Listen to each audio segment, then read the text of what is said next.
আসসালামু আলাইকুম। মাঝে মাঝে আমরা আমাদের অনলাইনের অ্যাপ্লিকেশনটা বিএফএস গ্লোবাল ওয়েবসাইটে ট্র্যাকিং করি। স্ট্যাটাসটা কোন লেভেলে রয়েছে, এটা প্রসেসিং হয়েছে বা কমপ্লিট হয়েছে, ওভারঅল স্ট্যাটাসটা চেক করতে আসলে নর্মালি অনেক সময় আমরা নো রেকর্ডস ফন্ট দেখি।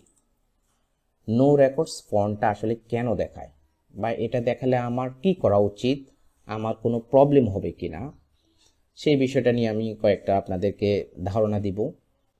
তো প্রথমত আমরা যে কাজটা করি তা হচ্ছে যে এই যে আই এম অ্যাপ্লাইং ফ্রম, আমি কোন দেশ থেকে আবেদন করতেছি এবং কোন দেশের জন্য আবেদন করতেছি, এই তথ্যটা যদি সঠিকভাবে আমরা না দিয়ে যে কোনো একটা লিঙ্কে গিয়ে, কারণ বিএফএস এর তো প্রত্যেকটা দেশের জন্য আলাদা আলাদা লিঙ্ক রয়েছে। যেমন আপনি যদি এখানে আপনি আমেরিকা দেন, তাহলে আপনাকে লিঙ্ক আসবে কোনটা, আমেরিকারটা আসবে, take me to the website. আবার ধরেন আপনি এখানে যদি অস্ট্রেলিয়া দেন, তাহলে এখানে take me to the website আসবে কোনটার, অস্ট্রেলিয়ারটা।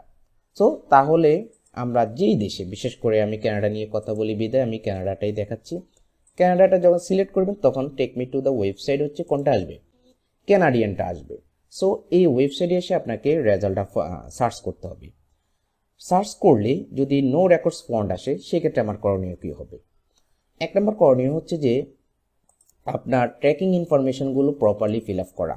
আপনি ভালোভাবে রিভিউ করবেন আপনার tracking ID, birth, date of birth এগুলা কারেক্ট রয়েছে কিনা। যদি কারেক্ট থাকে তাহলে তো নো প্রবলেম। এখন কেন হচ্ছে সেই বিষয়টাই আমরা জানব। তো নো রেকর্ডস ফন্ট আসার একটা কারণ হচ্ছে যে আমরা ইনফরমেশনগুলো অনেক সময় মিস করি, যে আমরা ভুল করে এগুলো এন্ট্রি করি, যার কারণে অনেক সময় দেখায় না। 2 নম্বর আরেকটা কারণ হতে পারে অ্যাপ্লিকেশন রেজিস্ট্রেশন। এটা হচ্ছে কি, ধরুন আজকেই আপনি অ্যাপ্লিকেশনটা সাবমিট করলেন, 1 ঘন্টা পরে আপনি সার্চ করতেছেন, তো সেক্ষেত্রে আপনার রেজাল্টটা নাও আসতে পারে। এটা সম্পূর্ণ নতুন অ্যাপ্লিকেশন, বিএফএস গ্লোবাল সেটা ট্র্যাকিং নাও করতে পারে।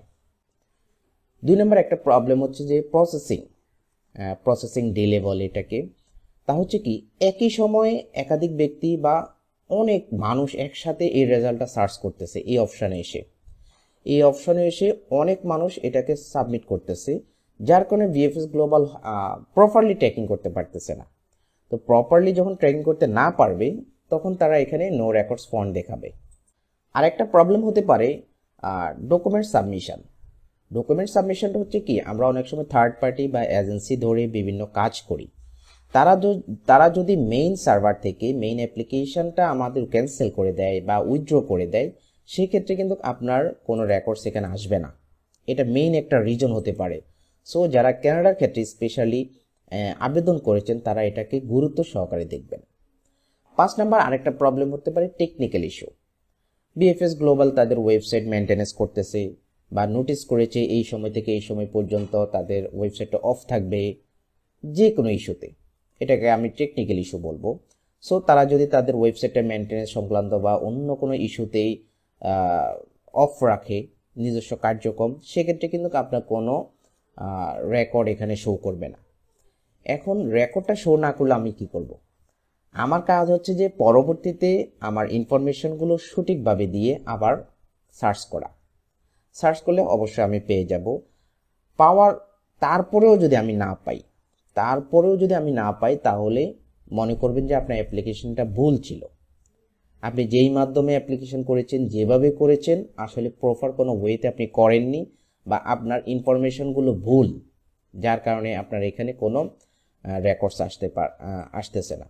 এছাড়া আরও অন্যান্য প্রবলেম হতে পারে। আপনি ফাইনালি বিএফএস গ্লোবালকে একটা মেইল করতে পারেন যে আমি এই তারিখে এই অ্যাপ্লিকেশন বা এই পাসপোর্টটা সাবমিট করেছি, বাট অনলাইনে ট্র্যাকিং করতে গেলে কোনো ইনফরমেশন শো করছে না, নো রেজাল্ট বা নো রেকর্ডস ফন্ট দেখাচ্ছে। এক্ষেত্রে আমার করণীয় কি, বা আমি আমার অ্যাপ্লিকেশনের বর্তমান স্ট্যাটাসটা জানতে চাচ্ছি। বিএফএস গ্লোবালকে আপনি মেইল করুন। মেইল করলে তারা আপনাকে আনসার করবে। মেইলের রিপ্লাই করলে আপনি আপনার স্ট্যাটাসটা সম্পর্কে জানতে পারবেন। সবাই ভালো থাকবেন।